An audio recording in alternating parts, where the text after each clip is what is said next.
Hey, what's up guys, Alan here, and today behind me we have something special. This is our kit that we make for the Tesla Model Y. I've got a 2020 Tesla Model Y long range vehicle here. This is a 5-seater, that's what this kit is designed for.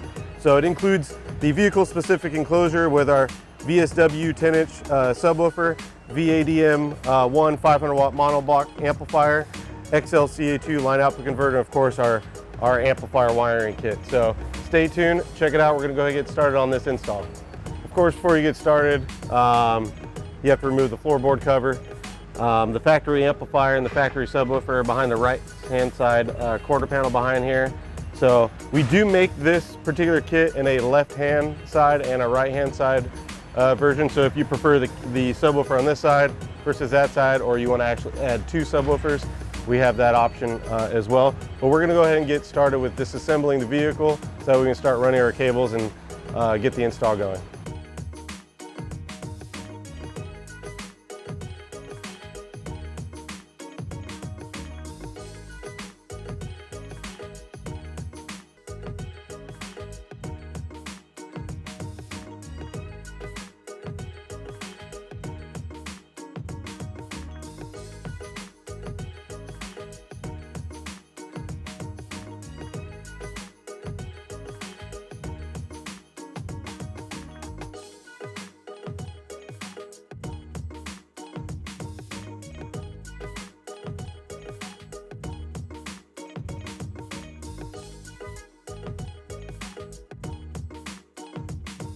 All right guys, so we went ahead and ripped apart some of the panels on the car so we can see exactly where we want to actually mount the amplifiers.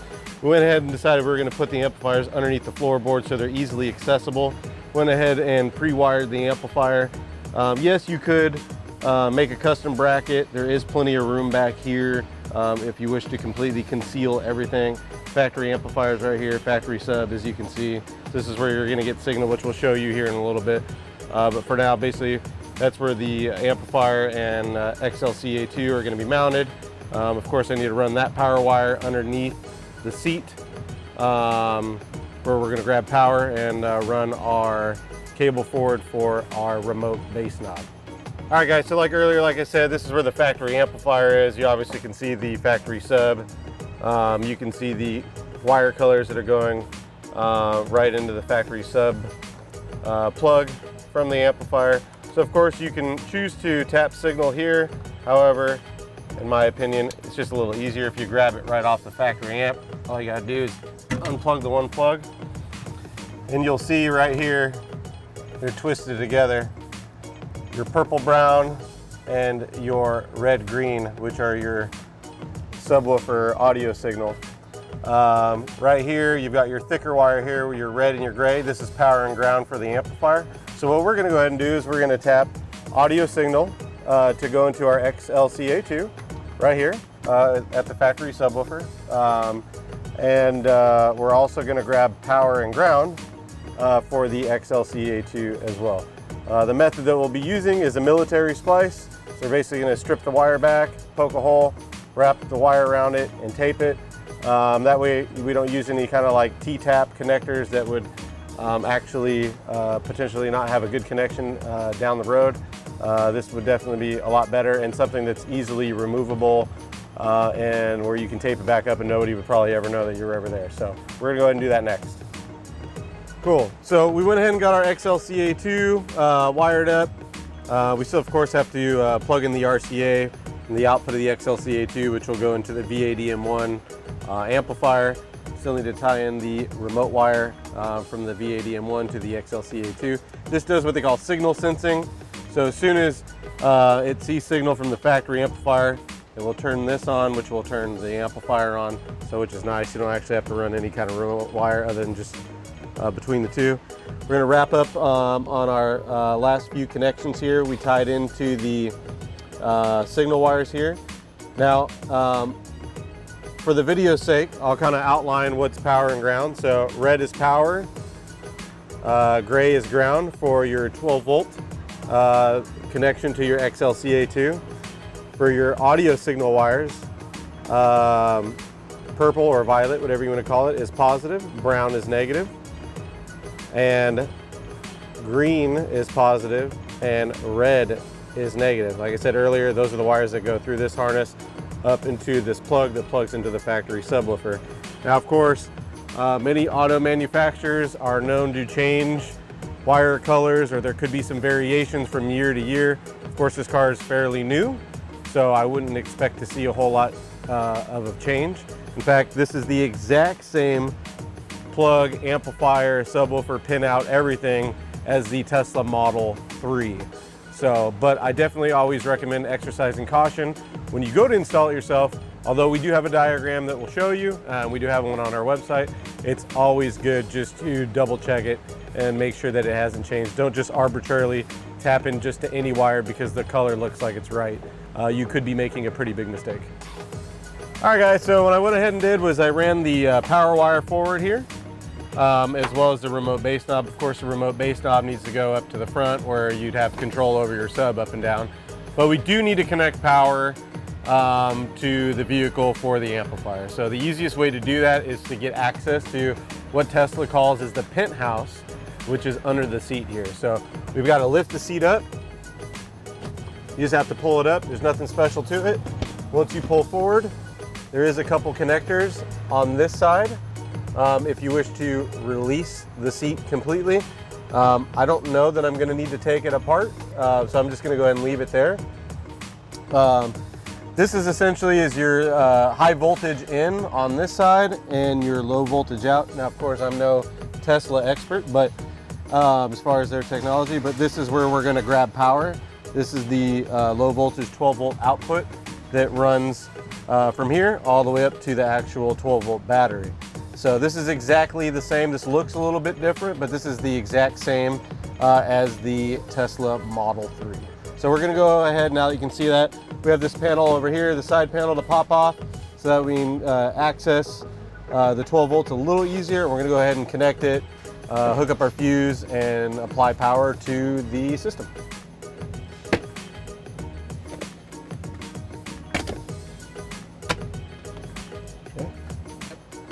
All right, guys, so probably a little easier to see from here, but as you can see the 12 volt output.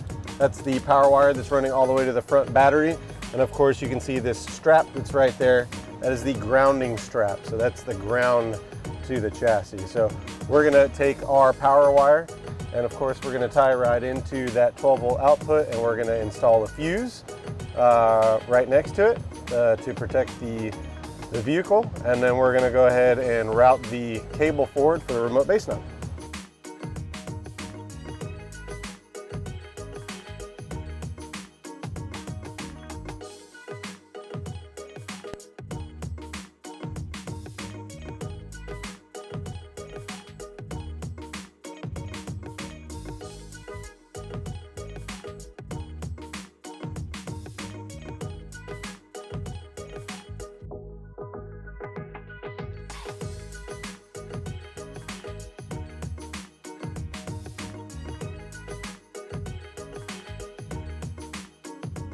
All right, guys, so we went ahead and got the power wire connected under the seat like we showed you earlier where you would need to connect that. We went ahead and tested it. Everything works flawlessly. You actually can see that the XLCA2 and the amplifier is actually on now.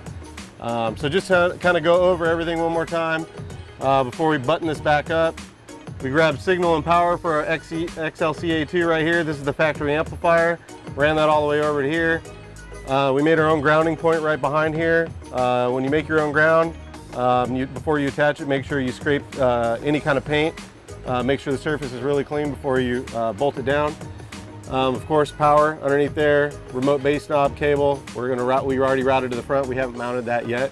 But pretty much, other than that, everything's ready to go. So now we kind of have to work ourselves backwards, like in reverse. We got to put this back on, just like we took it off earlier. Pop this back on, then we're gonna go ahead and bolt the box and put these panels back together, and then we'll give you a quick demo to show you what it sounds like.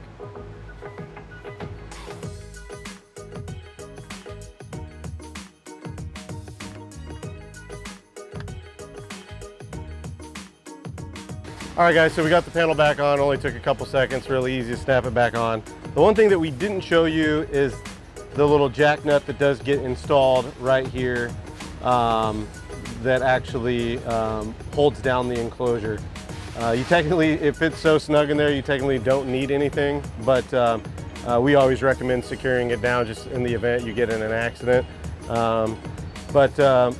You first got to just install the jack nut. To do that, we have separate instructions on how to actually install that that are separate from this entire video for the audio system, so you can definitely check that out. You do have to open up that hole with a 7/16 drill bit, real easy, install the jack nut, and then you just use your 10mm bolt that it comes with in the kit to go ahead and bolt it down. So we're gonna go ahead and put the box in the vehicle, we're gonna bolt it down, and you'll be able to see what the finished product looks like in just a minute.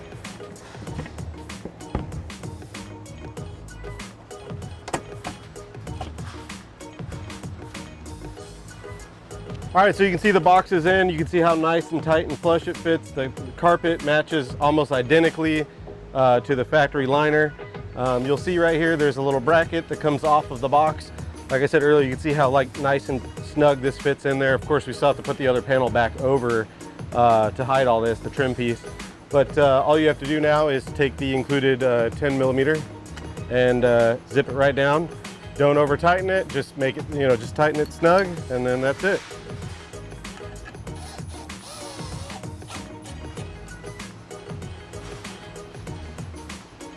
There you go.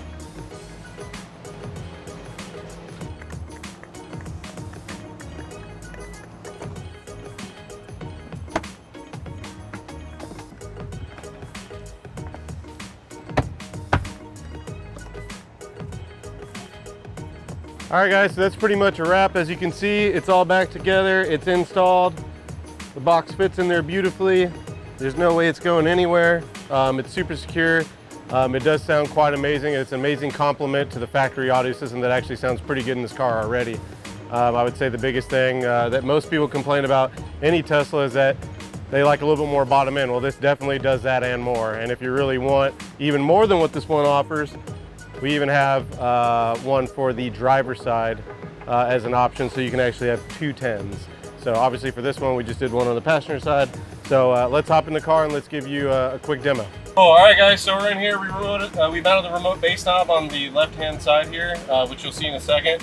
I've got the bass knob turned all the way down, which obviously the woofer's still playing, but it's at its lowest level. And then I'll crank it up so you can kind of hear the difference. Hopefully it's audible through the camera, but it's definitely noticeable inside the car. So go ahead and turn it up for you.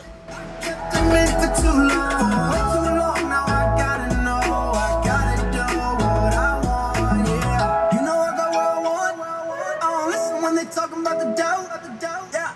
Got a plan to watch, and I do it for the pleasure, not the clout. Look at all when you talking all that, I don't really hear it. Got my mind on the cash, I keep it to myself. It's the only way to be. My heart's locked up, and I think you got the key. Yeah, I want you, and you want me to. No games, just give me the truth. I can give you what you need, yeah. But I do what I can. Not many people understand all the struggle and pain. I know that God has a plan. Sometimes you gotta fall down to get back up again. So I stand up, shake it off, got my hands up.